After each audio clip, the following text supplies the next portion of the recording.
دعاء ليلة القدر.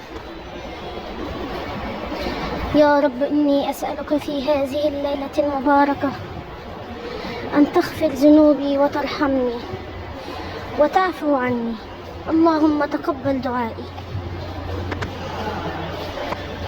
اللهم إني أسألك من خير ما سألك منه سيدنا محمد، وأعوذ بك من شر ما استعاذ منه نبيك محمد. يا رب إني أسألك الجنة ونعيمها وما قرب إليها من قول وعمل، وأعوذ بك يا رب من النار وعذابها وما قرب إليها من قول وعمل.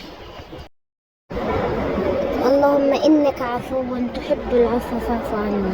اللهم اجعل لنا نصيبا من رحمتك، واغفر لنا ذنوبنا، واعتق رقابنا من النار. اللهم ارزقنا قيام ليلة القدر، واكتب لنا فيها مغفرة ورحمة وعتقا من النيران.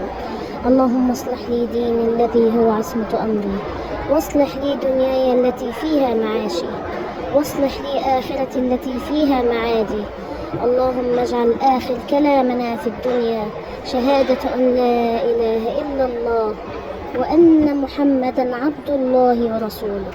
اللهم إني أسألك خير هذه الليلة وبركتها ونورها ورحمتها وعتقها من النار. اللهم اجعلني من المقبولين في ليلة القدر، واكتب لي فيها الرحمة والمغفرة والرضوان. اللهم اجعلنا في هذه الليلة من الذين نظرت إليهم فغفرت لهم ورضيت عنهم وأكرمتهم بقبول حسن.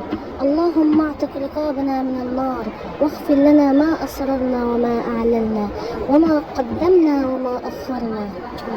اللهم إني عبدك وابن عبدك وابن أمتك، ناصيتي بيدك، ماض في حكمك، عدل في قضاءك.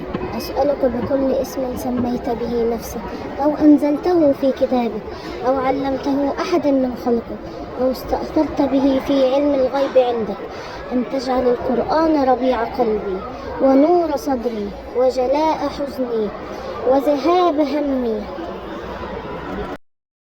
رب اشرح لي صدري ويسر لي أمري، واحلل عقدة من لساني يفقهوا قولي.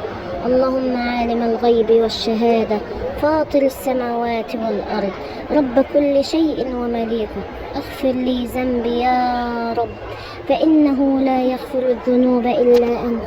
أشهد أن لا إله إلا أنت. أعوذ بك من شر نفسي وشر الشيطان وشركه. اللهم إني أعوذ بك من الهم والحزن، وأعوذ بك من العجز والكسل، ومن الجبن والبخل، وغلبة الدين وقهر الرجال. اللهم ارزقنا حمدا يملأ الميزان، وشكرا يزيدنا في الإحسان، وتوبة صادقة تدخلنا الجنان، ونورا وهداية بالإيمان، وصحة وعافية في الأبدان، برحمتك يا عزيز يا وهاب. اللهم لا ترد لنا دعاء، ولا تخيب لنا رجاء، ولا تسكت جسدنا داء، وادفع عنا المحن والبلاء، ولا تشمت بنا الأعداء. اللهم تقبل صيامنا وقيامنا وسائر أعمالنا يا حي يا قيوم يا رب العالمين. وآخر دعوانا أن الحمد لله رب العالمين، وصلى الله على سيدنا محمد وعلى آله وصحبه وسلم تسليما كثيرا. لا تنسوا الاشتراك في القناة وتفعيل زر الجرس ولايك حتى يصل لكم كل جديد.